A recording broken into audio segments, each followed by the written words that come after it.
Hello, everyone. Welcome back. Today, we're going to be talking about Trump needing to get the U.S. government out of the money creation business. Okay, so money should only be created in the private sector. Okay, the only way that the U.S. government should be able to raise money is through taxation, preferably not income taxation, right? Preferably through tariffs, which is the way that they used to raise their money prior to the Income Tax Act. So we need to go back to that. We need to repeal the Income Tax Amendment.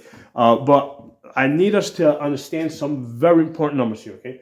So three numbers, okay? Three numbers, 75, 35, 25, okay? So 25 trillion represents all the US dollars in the entire world, okay? And there's more US dollars outside the United States than inside the United States. A lot of times people refer to this as M2, but this is the total number of US dollars in the entire world. Now, this isn't just like the paper money.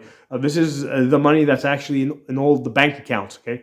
The paper money is really a small amount. It's all the US dollars in the entire world, $25 trillion. Now, the total debt in the entire world that's in US dollars is $75 trillion. Okay, so that's all the debt that like banks have lent out. So that's the interest plus the principal. Okay, so when banks create money, they create the principal amount. Okay, the banking rules allow them to do that, but they don't create the interest. Right, so that's why there's never enough money in circulation to pay off all the debt. So that's why we have a situation where you got a total of $25 trillion in the entire world to pay a total of $75 trillion. So this is a Ponzi scheme. And how did they not default? All right, the system is based on new people coming continually into the system, creating more money, so that the older generation of borrowers can pay back their interest plus principal. Okay, so we've got $25 trillion in cash to pay a total of $75 trillion. Now, of the $75 trillion, $35 trillion of that is the national debt. Okay, so for now, it's safe to say that the national debt is not going to get paid back. Okay, so let's remove that, right? Because here's the thing: if you don't pay your mortgage, they basically throw you out of your house and they take your house. If the U.S. government doesn't pay its debt, nobody does anything to the U.S. government. So for now, let's take out the $75 trillion. And look at what's left, which is $40 trillion. Okay, so that's everybody else other than the U.S. government, right? That owes money. This is the principal plus the interest, and there's only $25 trillion to pay for this $40 trillion. So there's only two ways that this $40 trillion is going to get paid back, right? And people aren't going to default. More money must be created. So there's two ways that money is created. The way that it's mostly being done now is the federal government raises the debt ceiling and essentially electronically prints up the money. Okay, the problem with this, right, is when the government is the one that's printing up the money, right? They get to pick and choose how that money is going to be spent. Okay, so they can decide that, hey, they're going to spend it on this industry. They're not going to spend it on that industry. They like this group of people. They don't like that group of people. So they get to decide who's going to eat. Okay, if you don't engage in a business that they like, they're not going to do business with you. You're going to go out of business because they are the creators of money. Okay, so that's the problem. Okay, so the way to stop that, to get the government out of the money creation business, is to stop raising the debt ceiling. Okay, the debt ceiling is the only thing that legally stops the government from electronically printing more money, and they essentially keep raising it every year, 2 trillion, 3 trillion, whatever, because basically they're allowing themselves to print up that additional money. So we need to stop raising the debt ceiling, because that is going to force the government to stop printing more money. So the question now becomes, okay, well, what about these people that owe these people and businesses that owe this $40 trillion? If there's only $25 trillion in circulation, okay, these people are obviously going to default, right? So the way money is supposed to be created, it's not supposed to be created by the government. It is supposed to be created in the private sector. So when you go to get a mortgage on the house, okay, what you're doing is you're giving the deed to the bank, and now the bank uses that asset to as backing, right, for the money that they're creating. So if you get, let's say, a mortgage for $200,000, the bank electronically creates that money, right? That out of thin air, that money did not exist before. Okay, they create that money to give to you, and they take the deed to your house. Okay, so this is no different than if you have a gold mine, okay, and you dig up gold and you give the bank gold, and they use the physical asset of gold to create money, which now is backed by gold. It's no different. You're giving them a deed to your house. So now your house is the backing for the money. Or if you're financing a car, the car, which is an asset, is the backing for the money that they use to create this new money. Okay, so our system is not gold based or gold backed. It is asset based, asset backed. So all these banks, every time they lend money, they take an asset as collateral, and they use that as the backing for the money that they're creating. However, in the system, they're creating the principal, they're not creating the interest. So everybody this year, right, in my generation, that takes out a $200,000 mortgage, okay, right, we all have to pay back, as an example, $300,000, right? So that's the principal plus the interest, okay? So let's say the bank lends out $200,000 to 100 people, okay? Well, all of us, right, we have to pay back $300,000. So the problem here is that they haven't created this money. Where are we going to get this money from? Well, we are depending on the next generation, next year, to come in, and all of them borrow $200,000, right? And we'll start doing business with those people. So now there's more money in circulation so that I can do business with future borrowers, future generation of borrowers, so I can have enough money to pay back my principal plus interest. Okay, so this is a Ponzi scheme, 100% Ponzi scheme. If new people don't continually come into the system crashes. Okay, so the system would work fine. Okay, but here's the thing: in order for me to pay back my debt, my principal plus interest, okay, the people coming into the system must be the same size as me. Okay, so for example, if the people coming in next year, instead of them taking out like $200,000 mortgages, they're only taking out, like, let's say, $5,000 mortgages. Well, there's not enough additional money being created for me to pay back my total debt. So I need people of the same size as me to come into the system and create money. So the problem that the government has, right, with this 35 trillion debt that they have here, there's nobody, because they are 46%, okay, almost half of the total debt in the entire world, okay? So there's nobody big enough to come into the system and create enough money so the government can pay back this $35 trillion.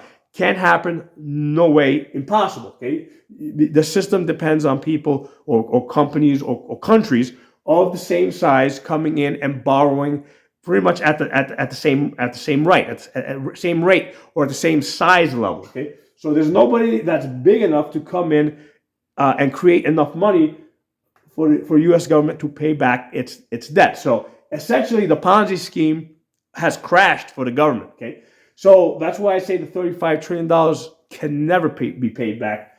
So let's focus on the $40 trillion. The rest of us are depending on more people coming into the system because the $25 trillion is not enough, so we can pay back our debt. The way to fix this system at this point is for the new money being created is not from the federal government, but by other people of our size coming into the system. So how do we do that? How do we incentivize more people to come into the system and create money? Okay, because what we need is more debtors, right? We need more debtors. So how do you motivate people to come into the system and engage and allow themselves to be indebted? Because I'll be honest with you guys, I don't have any debt. Everything I have, like I don't even have credit card debt. I mean, I pay off everything. My mortgage is all paid off. Okay, I'm a lot older than you guys. I've been around a bit, but I don't have any debt. So how do you motivate somebody like me to go to the bank and borrow money? So you got to give me incentive, right? And this is not just me. There's people in my situation.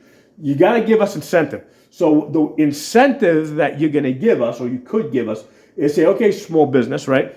We're gonna whatever money you borrow, okay, you only have to pay back 50% of that, okay, and on top of that, your interest rate is going to be 1% plus the federal funds rate, right?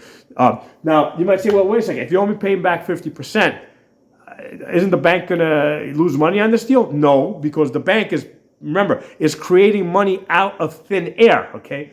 Bank's creating money out of thin air. The only way that the bank is really making money, right, is through the interest rate, okay? So if they're still getting 1%, okay, on whatever I borrowed, the bank is making money, okay? So they would keep getting that 1% until I pay back the 50%, okay? And at that point, my debt is paid back and we're done with that, okay? But now you've incentivized me to actually, borrow money, create money, and we're not using the government anymore, okay? So that's a way that you can do this. Now this should apply to small businesses. With large businesses, right, let's say with companies that are listed, right, on stock exchanges, with large businesses, or it could be some other number, but with large businesses, what I would do is their payback would be 95%. Okay, so they get they get a 5% freebie. Okay, so what we're trying to do here is we're trying to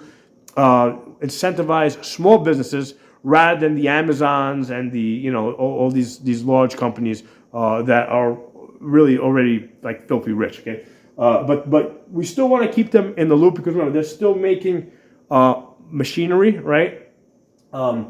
We don't want to, like, if I was to have, let's say, a business that sells product, well, where am I going to get my product from? Okay, so we want to incentivize these companies, even the large ones, to produce product. So maybe somebody like me can sell that product. So we give them an incentive to borrow money to invest, let's say, in capital. And one of the things that we can do for the large companies is we can say that this money that they borrow has to be invested in capital equipment, okay, in machinery, okay, to just that would incentivize bringing domestic production. So these large businesses, whatever money they borrow, they only got paid back 95%. But this money has to go into capital production, into machines, so that they can build stuff here in the United States. Okay, and they would get, like, their interest rate could be, let's say, 3% plus the federal funds rate. Okay, so this is a plan that I think would work, where you get the money creation, because you got to have money creation. If you don't have money creation, you're going to get defaults, because again, you got $40 trillion of other people besides the government that owe money around, that owe money around the world, and there's only $25 trillion to pay that. So we need more money creation so that we don't default, okay? But we don't want the government creating that money, because when the government creates that money, they get to pick and choose how that money is going to be spent, what industries, what groups of people, etc. We want that money created in the private sector so that we get to pick and choose how it's going to be spent, what industries, what people, etc. Okay, so this fixes both problems. Number one, you're getting the government out of the money creation business, and number two, we're still creating money so that people don't default. Now, what's going to happen in the long term, right? It might take 50 years, 100 years. If the government debt ceiling is fixed, okay, it's possible, right? If everybody else is making the money, because here, remember, the problem here is that the government is 46% of the total debt in the world. Well, if the government stays fixed, let's say at this $35 trillion number, which is not going to happen because that's still going up by like $1 trillion every 3 months because of interest. But if this number is growing at a slower rate, hopefully within maybe 100 years, if we can slow down the rate at which that's growing, the rest of the world might grow big enough, or the money supply might grow big enough that the government might be able to actually pay back its debt, through collecting money through tariffs and stuff like that. they might be able to actually pay this off. It would take 100 years, but if we can freeze the government where it's at or close to it, right, so that they don't keep running up this national debt at the rate that they're doing it now, eventually, right, as the rest of the economy grows around the government, they might one day be able to pay it back. Right, it might take 100 years or 200 years or whatever, but let me know what you guys think. Okay, this is my plan. I did mention it a while ago. Hey everyone, I quickly want to address the issue of inflation here.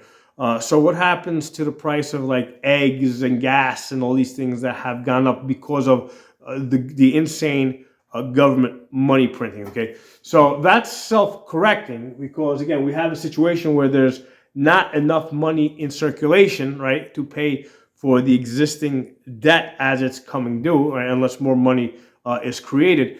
So unless the government keeps doing what they've been doing, right, which is printing money at a crazy rate, that's going to self-correct. Okay, and likewise, this situation here that I suggested, right, this at some point might also become inflationary. Okay, and when that starts to happen, well, you start saying, well, okay, instead of a 50% payback, well, you got to do, let's say, a 75% payback. Or you bring that up to 80%. So you can throttle this back and forth as you need to get the level of money creation that you need, so that there are no defaults, but at the same time there's no inflation. Okay, and that's something that the Federal Reserve tries to do with playing with the interest rates back and forth. Okay, so the price for the non-durable goods, right, for like the groceries and stuff like that, I feel that is going to self-correct, okay? Now, the problem here is, well, how about, those of us who have bought, tractors and trucks and, basically the durable goods, right?